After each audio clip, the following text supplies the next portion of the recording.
Hello and welcome to The Red Menace, we're a comedy news podcast bringing you the latest and greatest hits from the surface of the sun. I'm in Sydney and it's very hot even though it's September. My name's Chris Bolson. Well, that's a very unfortunate thing to happen in September.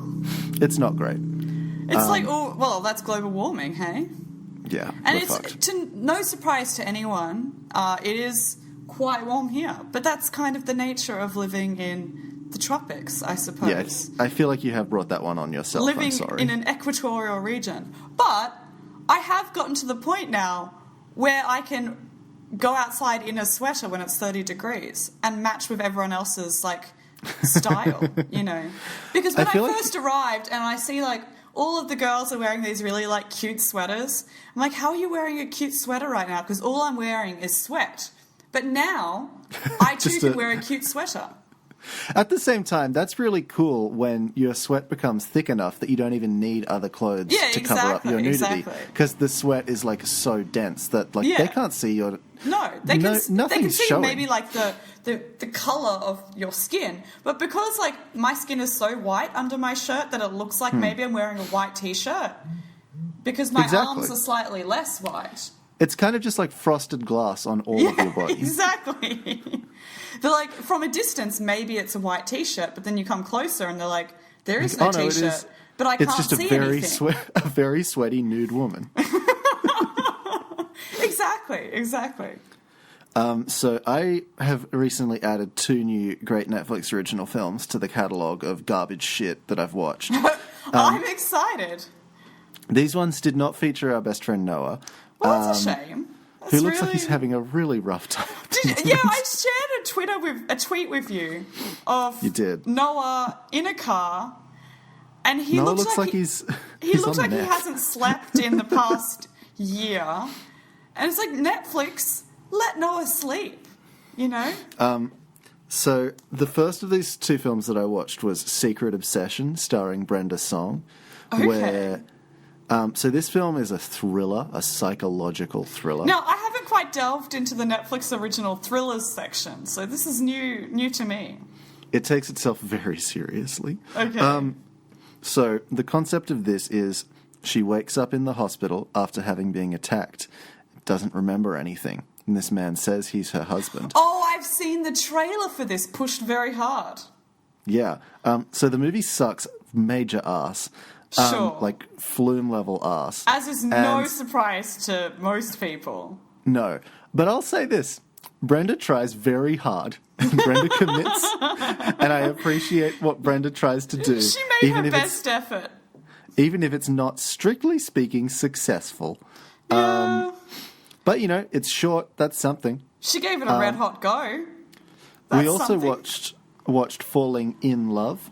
I haven't watched that one yet. It's one of those really unfortunate things because it's a New Zealand-based movie starring a woman of colour and it's bad. And I really wish that it wasn't because I like the other facets of it. The other parts of that thing. The fact it's in New Zealand. I also like that it's a romance about an American woman and an Australian man set in New Zealand. Why? So unclear. Could they not find an attractive enough New Zealand man to be the lead? Apparently not. They did the audition and everyone that showed up was the Flight of the Conchords. All the characters from What We Do in the Shadows, they were all there too, even though they're the same people. I think it would have been much better if she did date Brett McKenzie from Flight of the Conchords. He's probably too old, but I don't care. He's beautiful. Maybe. He was in Lord of the Rings. He played an elf. Was he really? Here's a little bit of pop culture insider knowledge. He played a character who is commonly referred to as Figwit. He doesn't actually have a name. He's in the Fellowship Council scene, and the name Figwit stands for Frodo is great, but who is that? Because who is that guy? Because people saw Brett McKenzie in the background and got all horned up for him. So then Figwit actually got a speaking role in the 3rd movie where he tells Arwen to stop or something like that. He says 2 lines. He got a word. Yeah, so Brett McKenzie is in 2 Lord of the Rings movies, and I think that's wonderful. Wow, that's an impressive feat. Yeah. I didn't intend for this intro to talk about Figwit, but now you all know. Well, and there you go. I didn't know someone from Flight of the Conchords. You can all look up Figwit. My theory on the falling in love thing is that it was directed by an American, and they actually can't tell the difference between Kiwi and Australian accents because they do not address the fact that this is an Australian man. He just lives in this New Zealand town. Okay, and everyone so they treats him like probably normal. just assumed, I see Brett McKenzie as Figwit. Yeah. Shaving his beard and making his hair very long and straight, he looks very different. He makes a good elf. He does. I wouldn't have expected that because I've never seen him in that state of unbeardliness. No. But that's, sure. To be fair, he does rock the beard. I do buy that. I buy him as an elf now. Right. Photo is great, but who is that? Who is that? It's Brett from Flight of the Conchords. Well, there you go. It's Brit. Brit. Let's start making the podcast. Yeah. Do you have a story for me, Bru? Well, this is something I've already shared with you, but I feel like I should share this with our audience as well. Oh, I know where this is going. You know where this is going. Ready. And so, I'm confident I also have this one on my docket, so we can really powwow on this shit. Well, do you have this on your docket? I do also, but you go first. You first to the party, Alison. This is the rules. Well, okay, sure. Well, here's the thing. As some of you may know, I did for a while write for a really, really, really, really small newspaper in Australia that not many people read, which somehow meant that I got added onto a bunch of PR lists, which means that now I still receive PR press release emails from various different things in Australia. And usually it's quite annoying because I'm like, what can I do with this? I'm not really writing for a publication over here, and also I don't really think that, if I was writing for a publication here, that they would care about what Amex Australia is doing at Central Station next week. But occasionally, you do get emailed a nice little golden nugget of a press release that you think, this is why I'm on these lists, and this is why I'm still proud to be on these lists. And this is a beautiful one. And so this is how the email starts from the PR. And they don't even try and write my name. They just say, good morning. Getting in touch with breaking news from KFC. Which, when you see that, you're like, breaking news from KFC? What's this? What's this all about? Has someone been shivved in a KFC? What's happening? Exactly. Is there a new KFC, chicken happening?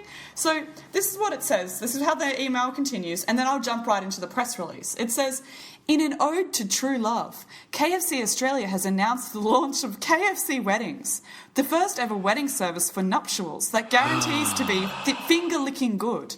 Just make sure you take the rings off before. The phrase KFC wedding just washes over me like a sensual bliss. Like, I just hear it and I feel relaxed and happy.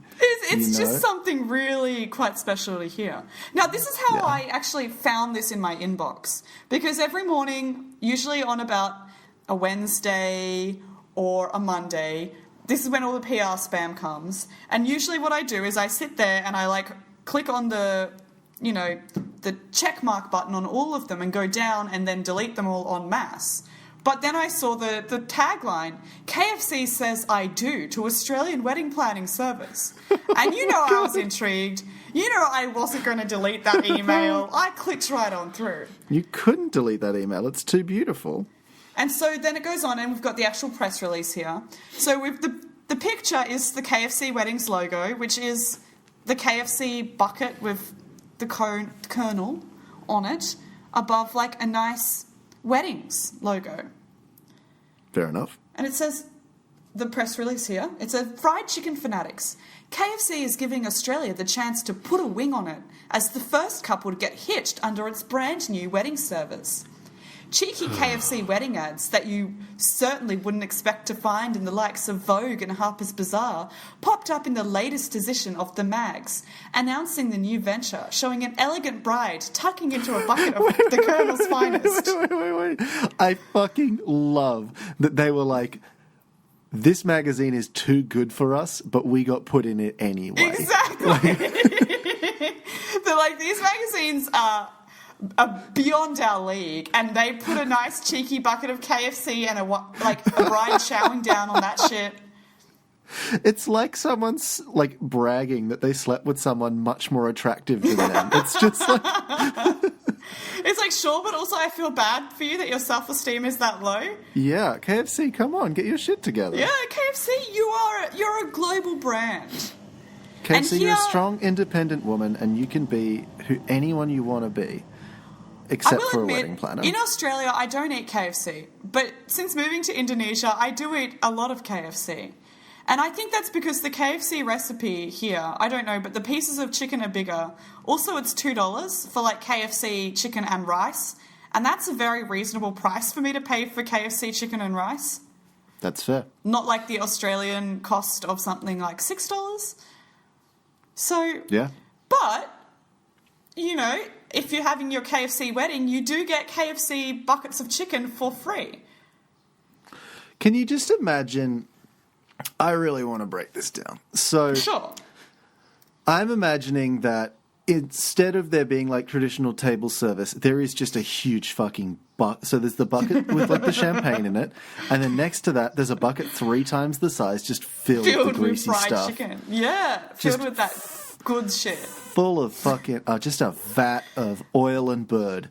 And then, like, anytime you bring a KFC bucket to anything, you know, it just goes very quickly. It just disappears very quickly. And everyone, like, goes for, like, the nice meaty pieces first. And then at the end, there's, like, one of those wings that doesn't actually look like it has any meat on it. It's just batter and bone. And because you were in the bathroom when the bucket came out, you get the batter bone piece. And you do appreciate that, but also, like, it's not very filling. I think that instead of serving booze at this wedding, they can only serve soft drink as well. So you can only get like a Pepsi Max. Yeah, it can't even be Coca-Cola, right? It's got to be Pepsi. No, it's got to be Pepsi. Pepsi or Sunkist or 7-Up. And you know that there's going to be some fucking whiny motherfucker who's like, actually, I don't want to eat this greasy chicken. I'd like a twister wrap, please. It's like, well, there's no twister wraps here because we're doing buckets of chicken. We're just doing buckets of fucking delicious filth. You know, like how if you go to a wedding, they often have like those big buffet, like Bain Marie kind of things. You go over to that and you lift the lid, and all that's inside is potato and gravy. Just a huge vat of that. Yeah. God. I think that. So there's a few immediate takeaways from this. One. Sure. The dance floor is going to be a fucking nightmare. Everyone's going to be very sweaty and very oily. Very slippery experience. You drop one piece of chicken on that floor, and it's an ice skating rink. Yeah, like they could just go for a straight ice skating rink, so they don't have that problem. They can kind of make. It's not like a water slide; it's more like a grease slide. No, it's one of those like slip and slide things, which is like the big piece of plastic on the ground that you make with soap, and you just put grease on. But instead of soap, it's just chicken goop. Also, second thing. So traditionally at weddings, there's kind of a stereotype of like people hook up at weddings. Like there's romance is in the air. Everyone's pretty drunk and a bit horny. What's cool about this is that I think KFC might be the least sexy food. I can't imagine it being particularly attractive. No, I can't imagine like a room full of 100 adults eating a shitload of greasy, nasty KFC and then fucking afterwards. So if you want to have like a celibate wedding, this is because they're all going to be so very sleepy just from having eaten so much nasty chicken juice. Perhaps the market they're going for are my people, the asexual people, and maybe that's what they're targeting with this. Because they're like, you guys don't need to have the energy to have sex after this. So just enjoy as much fried chicken as you can. You can just leave it all on the floor. And by it, we do mean the bones from the pieces of chicken that you're going to eat, that you've just destroyed. Oh, no. So I'm just going to read a little bit more of this press release because there's a couple of little nuggets of goodness that I would like to get into. Nuggets. So it says... Now KFC fans from all over Australia can officially head to the website https://www.kfc.com.au/weddings and lodge an application form telling us in 200 words or less why you want the ultimate KFC wedding. Also, you have to enter the competition. You can't just buy it. Well, at this stage, perhaps this is it's very exclusive. It is exclusive. For those love-duck couples ready to take the plunge, the Colonel suggests you apply fast, as there's only 6 weddings available. Winners will be judged on their originality, creative merit, and independent expressions shared in the entry. It's ironic because those are not qualities that I would say KFC expresses usually, so... Well, yeah. Seems a mite hypocritical there, KFC. It slightly does. Along with... That was a really loud motorcycle there. Whoa. That was a very zoomy boy. Chill, dude. Along with getting to smash a freshly cooked Kentucky Fried Chicken registered trademark, courtesy of the KFC food truck registered trademark, the happy couple will also get a KFC registered trademark themed celebrant to make it all official.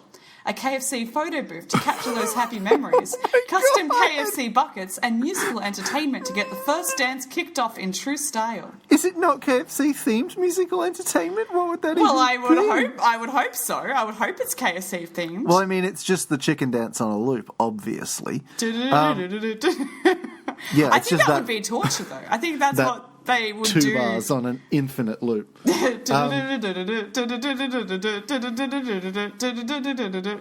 that's it. Yeah, right. And it's miserable. So I liked that they used the word smash. They're going to smash. Well, it does very much describe, a not very sexy way of eating chicken. Yeah. It describes, firstly, what none of the people will be doing to each other afterwards, as we've previously established. Yeah. It also makes me visualize a giant meat piñata that's just kind of like... Oh, no. And there's just grease dripping down from this meat piñata. Yeah. Like, you know how in Rocky, when he trains, he beats up meat? This is like that, but it's it's just like a giant piece of boneless, greasy chicken that's the size of like a pig hanging from the ceiling, and people are just thwacking on it with bats, tenderizing this just slab of grease meat. It's disgusting. It's fucking foul, and I can't get the image of the grease meat out of the slab. It is quite an image to have in your mind. And I'm not even imagining it in any particular shape. Like, it's just shaped like a lump. No, it's just a shapeless thing. And it's like the material that the nuggets are made out of. So it doesn't look like... It's like chicken. A slurry, And it's just... And after it's just been fucking pulverized by so many just solid hits from all of these wedding guests, because they're taking out their intestinal trauma on exactly the chicken piñata. It's going to be fucking nasty. Also, there's going to be just... Can you imagine the, like... Normally, if you hit something with a meat with a baseball bat, you'd get, like, a blood spatter. And this, you'll get a grease spatter. Yeah, it would just go... Just like everyone's clothes and anything people bring will become see-through from the grease. Like, all the lipids would just soak in and make it clear. It's going to look like the world's most disturbing crime scene. It's going to look like the world's most disturbing wet t-shirt party because it's all just greasy God. t-shirt. Like, all the men in their nice... Imagine the smell. I'm going to quickly read the last little bit of this. Okay. So, this is I think this is quite good, I suppose. As with its restaurants, everyone has a seat at the wedding table, with every person in Australia ready to tie the knot invited to apply, regardless of gender, sexual preference, religion or age, as long as you're over 18. Okay, well, so I'm glad they're not letting... inclusive KFC weddings, but they're not having KFC child weddings, is what they're trying to get past. That seems responsible to me. I'm glad that they're willing to let everyone destroy their body and social capital in... Except children. Except children, because we have to protect the children from themselves. And in this... you can have your polyamorous, multi-gender wedding. That's fine. And we will run that for you, and we will provide you all with KFC so that you all may experience the bonds of being incredibly sick together.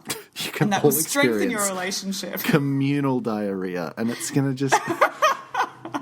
Oh, Christ. And then you're going to wish you got that house with 7 toilets in it, not just the one with 2, because you thought that, well, we can take turns, but you're going to need one each at that time. Toilet. Yeah. Each of the 7 people in this particular relationship.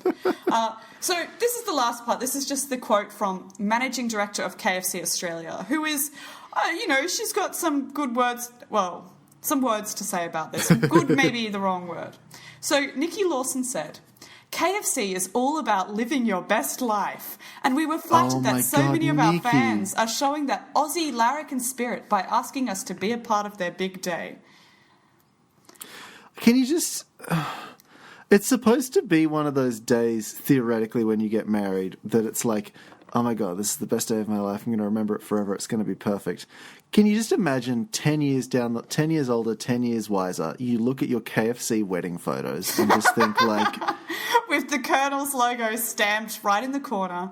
I've just wasted so much of my being. But Nikki seems to be self-aware of the fact this is for the memes, though, right? Because she's saying it's true. Larrikin spirit. So basically, she's targeting the market of who will get married at KFC for the memes. But also, I feel like, you know, I'm dedicated to a bit of a laugh, to a bit of like a piss take.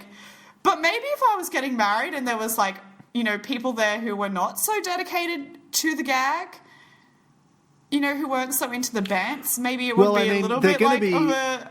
No matter what, they're going to be experiencing one type of gag just through this whole KFC. I suppose, through this whole experience, yeah. Yeah. I'd do it if I was having a green card wedding. Well, that's a very valid point, actually. If anyone wants to have a green card wedding with me in Australia, that's okay. We're open to that, but it's going to be a KFC wedding. It has to be a KFC wedding. So hit me up on Twitter or on Facebook if you want to have a green card wedding. But just know it's going to be this KFC wedding.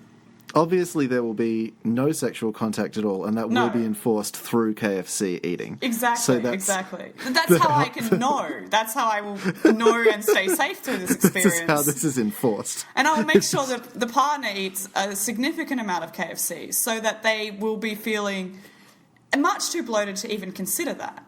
Yeah, so you'll get to be a citizen, but there will be some health consequences. Right, exactly.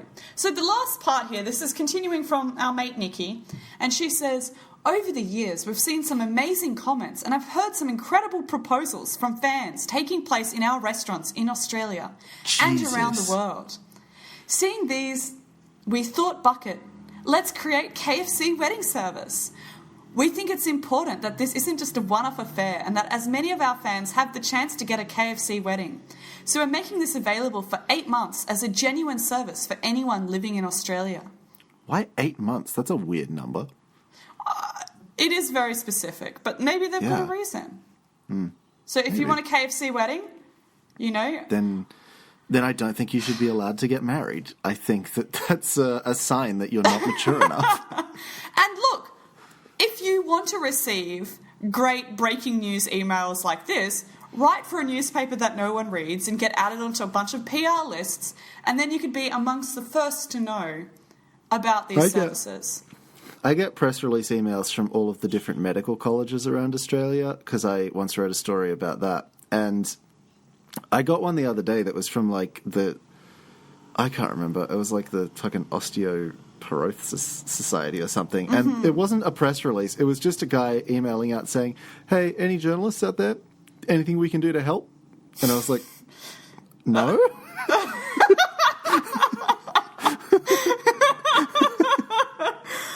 That's a bold communication strategy. Yeah, I know. They were just like, we don't have any news, but do you want to talk? And I was do you want to chat to me? Do you just want to hang out?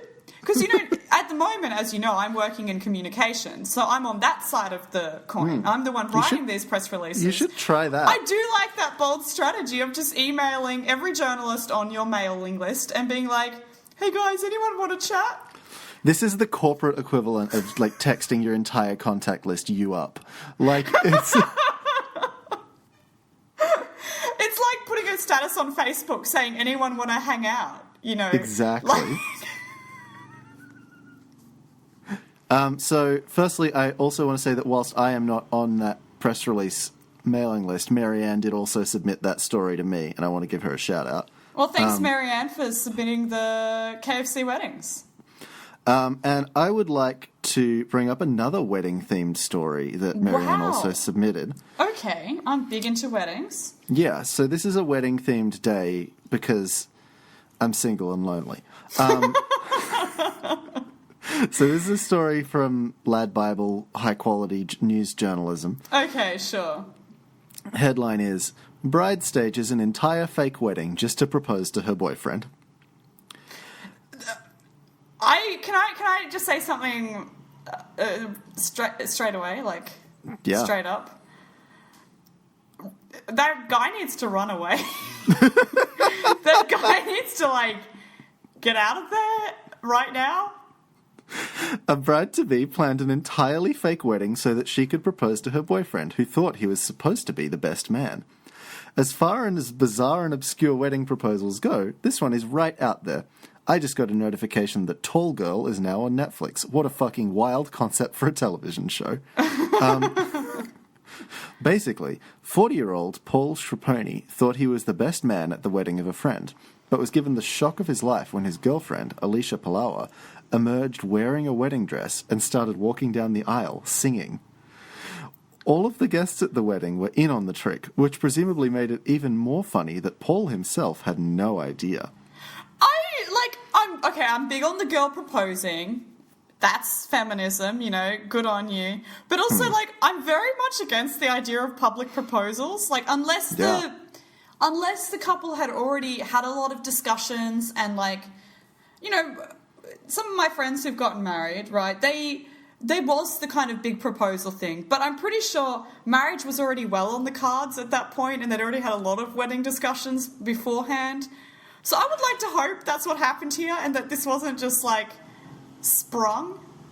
Well, that will be addressed in about a second. Okay. So Alicia said Paul had constantly been proposing to her for years. So she thought that she'd stitch him up by proposing herself. I just love the way that's phrased. Oh my God. He proposed a lot and she said no every time. Yes. Because that's not at all a red flag in this relationship. Not at all. I love that instead of being yeah, sure to one of them, she was like, no, I have to concoct this elaborate scheme. Exactly. It's very much like something that would happen in a Netflix original rom-com. Exactly. And it's probably, maybe that's what they're doing. Maybe they want to get their life story bought by Netflix for a Netflix original rom-com. That is very true. There's a lot of money in Netflix original rom-coms. I think you and I should be allowed to write and direct one. That's all I have to say about it. I would be very good at that. And you know what? I'd make it using all the tropes, but I'd make it incredibly earnest. Because parody rom-coms are usually not funny. No. If you're trying to make it funny in the way that, is I'm taking the piss out of the tropes, it's not going to be funny. You've got to make it earnestly, and then it's funny because it's bad, I think we need to go, all out and just, try and make the most conceptually wild rom-com ever and try and make, the Room of rom-coms, where we're genuinely trying to make something good. We just do not have the skills to achieve it. Yeah, we don't have the groundedness in reality. No. We need to deliberately exceed our own reach. But the ending will still be predictable, despite the movie being a wild ride. She's going to end up with the kind best friend that was supporting her throughout the whole movie. Here's the thing, is I've never wanted to bone any of my kind best friends, and I think none of my kind best friends have ever wanted to do that to me. So I just find that surely that would be uncomfortable. Because, they finally... Well, I want to see a rom-com where it has that, and they finally kiss at the end, and then they pull apart, and they're like, oh, this feels weird. No, I don't like Chris, no, because I also like that idea. But then if you've watched the Netflix original movie Fuck the Prom, that's how it ends. And shit. Now that's not a good idea because it was used in a very bad movie. Damn it. Yeah. Yeah, At the same time, this bodes well for us making a bad Netflix original movie if my ideas have already been used in bad Netflix original movies. And that movie, Fuck the Prom, was in fact directed by the Fine Brothers, directed and written by the Fine Brothers, a high school rom-com written and directed by two 40-year-old men who didn't go to high school because they were homeschooled and who their claim to fame is actually making those kids react and elders react and everyone reacts YouTube videos. So that's their claim to fame as directors, is making reaction YouTube videos, and neither of them went to high school. So it clearly bodes well for their tale of high school. you know. I think you and I should make movies about stuff that neither of us... Like, I want to make a movie about, like, the rave scene. I've never been to a rave in my life. No, and you're not going to go to a rave to research it. Absolutely not. You're just going to include it in there. And not include it, base the whole movie around that. Oh, yeah, it's going to be about what I think a rave is like. Exactly. It's going to be deeply embarrassing, and all of the people are going to talk people are going to walk into the room and be like, hey, does anybody have any drugs? And then they're like, no, but I've got a candy bracelet. And then they they swap the candy bracelet, and then the lights go really shiny, and then people are dancing. The DJ, instead of playing music, just is like leaning into the microphone and saying, oots, oots, oots, oots, oots, oots. Exactly. And that's the whole soundtrack. I think you can write movies about things that aren't your experience if you've done the research. But I think it's a whole other thing to write a movie about something that's not your experience based on other movies about that. So it's like you've watched a bunch of movies about raves. So you're watching bad scenes that other people have made without doing research. And then you're basing your movie on an even worse version of that. Because then, of course, you have to play up reality for it to be entertaining. So you're already watching something that's a played-up version of reality, and then you're playing up that version of reality, and then it just becomes a whole thing. But I want to know more about this story, if there's anything else. To the story. We get distracted sometimes. We get quite distracted. This is our problem. In a video, which was taken by one of the guests at the fake wedding, Alicia comes down the aisle in full wedding gear, singing Motown hit "It Should Have Been Me," which is a choice. Quite frankly, given the absurdity of the situation... No, quite quickly, Jesus Christ, I'm kind of sleepy. Quite quickly, given the absurdity of the situation, Paul realizes what is going on and punches the air with joy, which is wholesome. That is very wholesome. I'm glad he reacted in such a positive way. When the bride arrives, she drops to one knee and asks him to marry her. However, Paul replies, "No!" Because he's a real trickster and joker, this Paul. That's really funny. He then pretends to run away, but it's pretty obvious to see that he's joking. Yeah, The surprise, which took place in Bargoed, Wales, must have taken some planning, but appears to have gone off without a hitch. Alicia told Wales Online, "For the last 2 years, he's proposed to me about 30 times a day. I'm doing a degree in HR management and running 2 tyre repair garages, so having someone ask you to marry you all the time can be exhausting. Yeah. Besides, I've been married twice already and was a bit reluctant to go through all that again." Yeah. She added, "He used to do things like stand outside there in the morning as I drove past holding a billboard saying, 'Will you marry me?' Proper embarrassing." So I thought I'd finally put him out of his misery. Oh, no. She doesn't really sound like she wants to get married. No. She's doing this guy really wants to get married. It's like, it's all he wants. And she's just kind of like, he wants to get married. I appreciate that even though she's doing this out of a sense of obligation, she put a lot of effort into it. She put a lot of effort into that, So she clearly has a very strong sense of obligation, so good for her. Relationships are all about give and take, and she's committed to the bit, and I'll give her that. She's put in certainly a good bit, and then he's decided to also run with the bit, which would have been very awkward if it wasn't a bit, and he genuinely did run away from her. That would be fucking choice. It would not be ideal. Do you have another story for me, please, Alison? Oh, I've got a very good story for you, Chris. Yes. I don't know if you've seen this already. You may have, because it was kind of going around Twitter today, actually. I have not been on Twitter today. Oh, sorry, it was going around Twitter yesterday. I wasn't really on Twitter yesterday. Well, that's okay. So this is from the New Zealand Herald. So across the pond, getting back to our mates over there. And this is a business story. So Here's the headline. Auckland ad man hires professional clown for redundancy meeting. What? What the fuck? And there's a photo here taken covertly. because you're not really allowed to take photos in people's redundancy meetings, so it's taken through the glass of the door. And you can see the two bosses sitting there, and across the table is the man who is being made redundant, and he's like looking very casual and leaning down, very relaxed. And sitting next to him is a professional clown. What the fuck? Why? Well, let's get into that, hey? Let's get into that. I saw that movie where George Clooney's job is to fire people, and I thought it was inappropriate that they brought George Clooney to those meetings, let alone a clown. Oh, I would feel like bringing George Clooney to those meetings is very appropriate. It's the most appropriate choice. If I'm going to be fired by anyone, I want to be fired by George Clooney. And I want him to be sipping Nespresso the whole time. Exactly. And I bought, I bought a bag that's got like the foxes from Fantastic Mr. Fox in it. And look, I get a lot of comments from people who really like the bag who haven't seen that movie. And then I always tell them, see this one? That's George Clooney. He plays that fox. And then everyone replies, I need to watch that movie.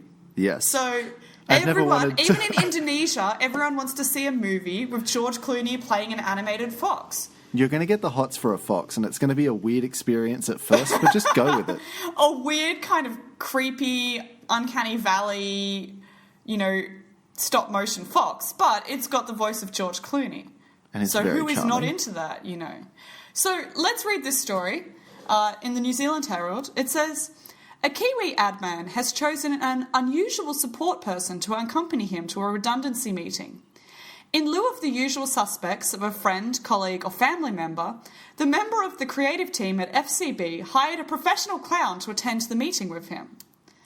An image sent to the Herald overnight shows the staffer sitting alongside his support clown while he talks to the individuals running the meeting. Okay, see, I thought the people who were doing the firing hired the clown. No, the guy who is being made redundant. Now my opinion of this has changed very much, and I like this a lot. It's absolutely flipped. So, when you're going to these kind of meetings, you can invite along someone to, emotionally support you. Yes. In what's going to be a hard meeting. Well, if you don't have any friends or family members, why not hire a professional clown? And I'm sure, this professional clown has probably done weirder things, attended weirder events. Yeah, there's no way you don't see some shit in that line of work. Absolutely. So it says, in the strange world of support creatures, this adds another colourful addition to a quirky crew that already includes hedgehogs, peacocks, and ghosts. Can you imagine trying to convince a flight attendant to let you take your support clown onto a plane? And how the emotional support animals and all those animals are wearing the little vests to show. Yep. The clown is wearing a high vis vest that says emotional support clown. And a little harness as well, so you can walk your clown around, Well, clowns do need to be kept on leashes. Everybody knows that. You can't bring the emotional support clown on the plane unless you've got it on a leash. On a leash. The clown has to be tied up, as frankly all clowns should be. That sounds like it's someone's kink, though. Now. Ooh, interesting. Tying up clowns. Let me know if you're into it. I don't know. I'll get back to you. I'll have to do some experimenting. I have to try out a few things. So the Herald understands that the clown blew up balloons and folded them into a series of animals throughout the meeting. That'd be so loud. It's further under. It's just the sound of rubber rubbing against each other, It's so we're trying to facilitate a really good. Excuse me, could you just not for a second? I'm trying to organize a redundancy package here. I would love it so much. It's further understood that the clown mimed crying when the redundancy paperwork was handed over to the staffer. Fuck yes. This is my crack. I love This is wonderful. I think I'm horny for torturing bosses, is what I'm learning from this. This is the best article I've read all week. A spokesperson for FCB told the Herald the agency has a policy of not commenting on individual employment matters out of respect for those involved. In an email titled Coulrophobia, the Fear of Clowns, the spokesperson did, however, say it was up there among the weirdest stories she had ever been contacted about. Up there? Yeah. I don't know what other things are happening at this ad agency, but... When you can say that, that's a sign you need to reconsider your lifestyle, I think. Yeah, exactly. When this isn't hands down the strangest thing, then there's probably a lot of other stuff happening. But I'll just read the end of this because it doesn't have very much more to it. Okay. It says, the latest restructure at FCB follows on from job cuts at the agency after the loss of the Vodafone ad account. It's understood the staffer has, however, landed on his feet since his odd meeting at FCB, getting a new job at DDB along with his creative partner, not the clown. DDB, FCB. There's a lot of acronyms. They are set to start their roles next week upon returning from their birth country, Australia. Okay, this does seem like a pretty larrikin kind This does seem like an Aussie larrikin kind of thing to do, you know? Bringing a clown to a meeting to show the bosses what a bunch of clowns they are. Oh, it's got a metaphor in there too. Bloody oath. The clown wasn't the only clown at that meeting. These fucking bosses, you know. It's also a very effective publicity stunt for trying to get hired for a new job after you... Oh, especially since you are a guy for an ad agency. Yeah. You know. No, this is a smart tactical move. Get this... I mean, if I was the journalist who this was emailed to, it would be a crime for me not to publish this story. Oh, yeah, that's a fireable offence if you don't publish this story. Yeah, if you received that, if you were Damien Venuto, who is the business reporter at New Zealand Herald, who is the one who published this, if that was you and you didn't publish this and you received it in your inbox, when the New Zealand Herald big bosses are doing their, email inbox audits to see that you have published all of the good shit that goes in your inbox, and they see that you didn't publish this, that would be on the spot a fireable offence. That's a creepy concept for a boss to do to someone. I hope that's not a thing. I don't think it is a thing. Is there any this more did to this? get a lot of... Well, that's all there is to it. But this little story, this little tidbit, did get a ridiculous amount of likes and retweets on Twitter, as it should. I can imagine. So, good work on your... Yeah. So, I'm going to finish us off with just one little story. Okay. This one I got sent a couple of weeks ago, but it's a nice small one and we can fit it into the 5 minutes remaining that we have.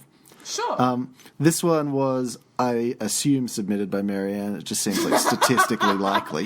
Yeah, I feel like that's probably a fair assumption. Sometimes my mum sends me them too, but this doesn't seem like something my mum would send me. Right. It's not on her brand. No. So this is from 7news.com.au. And the headline is, Sydney man caught washing his dog's behind in a public drinking fountain.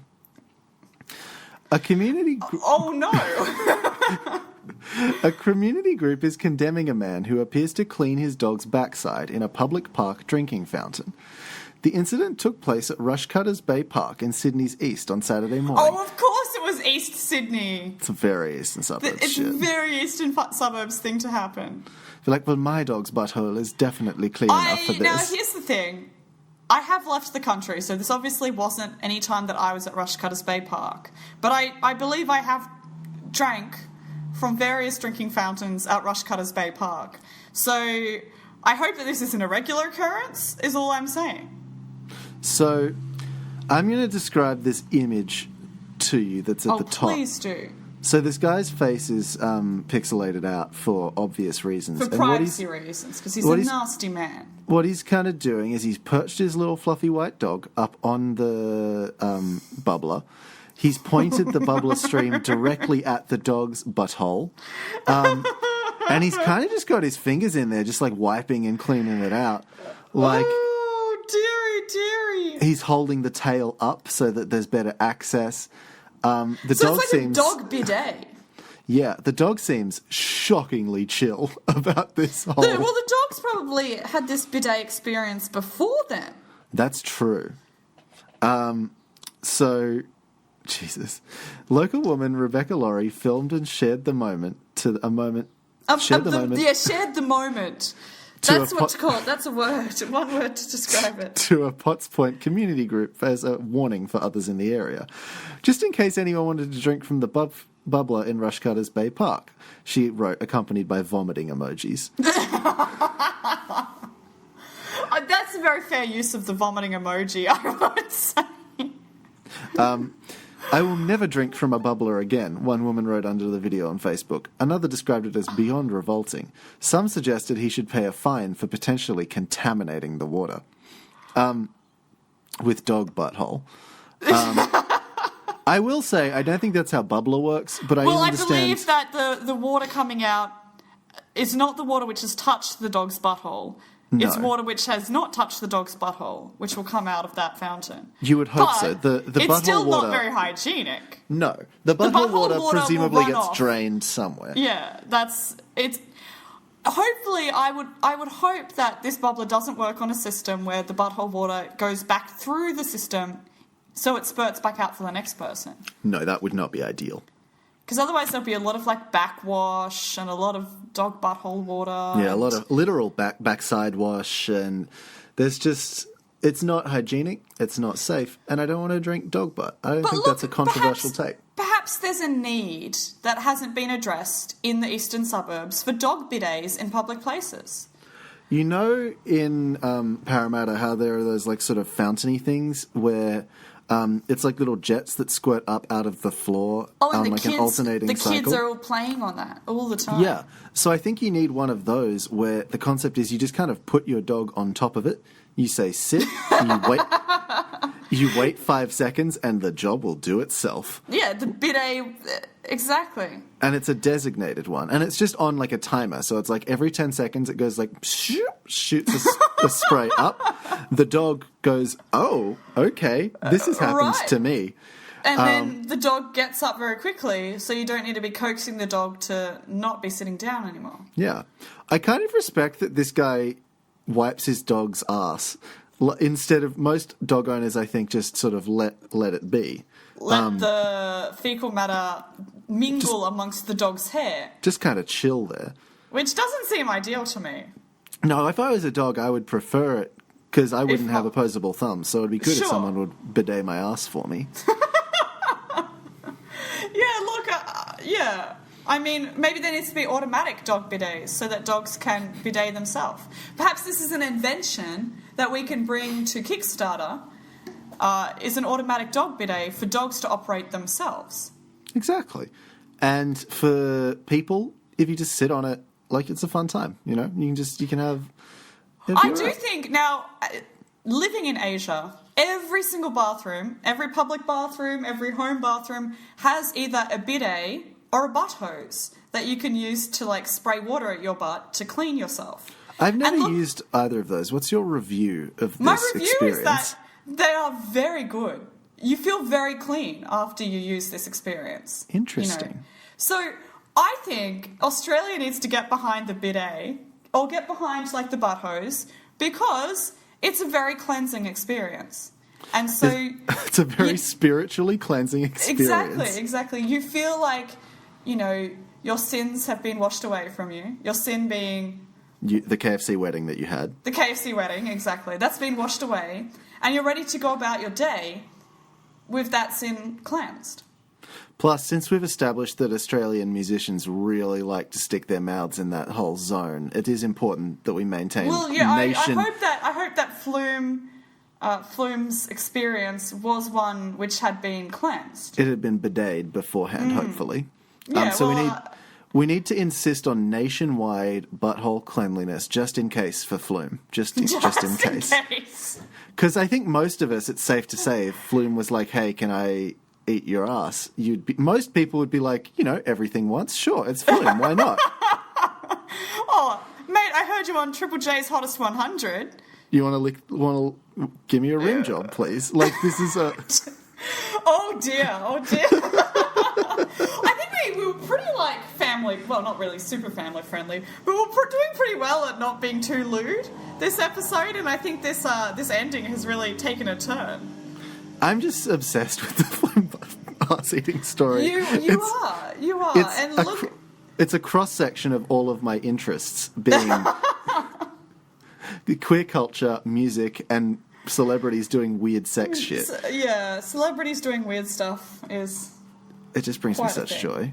Shall we wrap up after I've tainted our podcast? I think this is a good time to wrap up before it goes any more off the rails and any more into, like, territory that maybe we shouldn't explore on this particular podcast. No, that's fair. There's a lot of kids who listen to this podcast. Oh yeah, it's just all kids. That's our entire audience. I mean, I do know that one of my young cousins has listened to this podcast, so...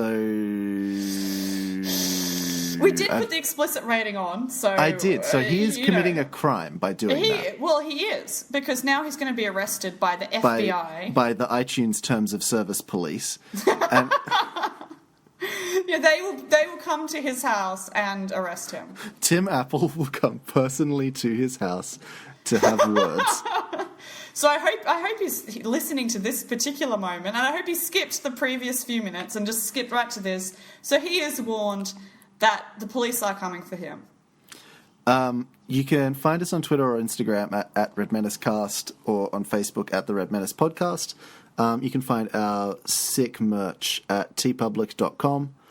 Maybe I'll try and come up with some new designs for something. We can have some pins or something. Sure. I don't know. When I get some spare time. Okay, let me rephrase that. When I get some spare time and I also feel motivated to do it.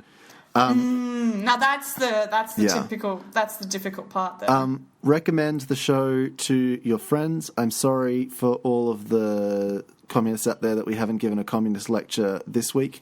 If you have come to this show looking for that content, just Take wait around. No. Just keep listening to this one, and it'll arrive eventually. Just you wait. Okay, yeah. Well, sure, we can get there. We can get there for you. What you need to do is go and download all the previous episodes and just listen to all of them, and I'm sure you'll find some little nuggets in there. There's little, we're actually dropping. If you listen to the first word of every story that we've ever put out, it will be a manifesto, a nice communist manifesto for you. Yeah. And then, because this is our brand, it will just be a little sort of paragraph about, eating ass at the end. But, you take the good with the bad. That's your brand. But, yeah. I'm very much a part of this brand now, I suppose. Because I'm sorry. I am consensually participating in this podcast. I didn't mean to bring this shame onto your house. Oh, dear. Thank you, everyone, for listening. Good luck and good night. Good night.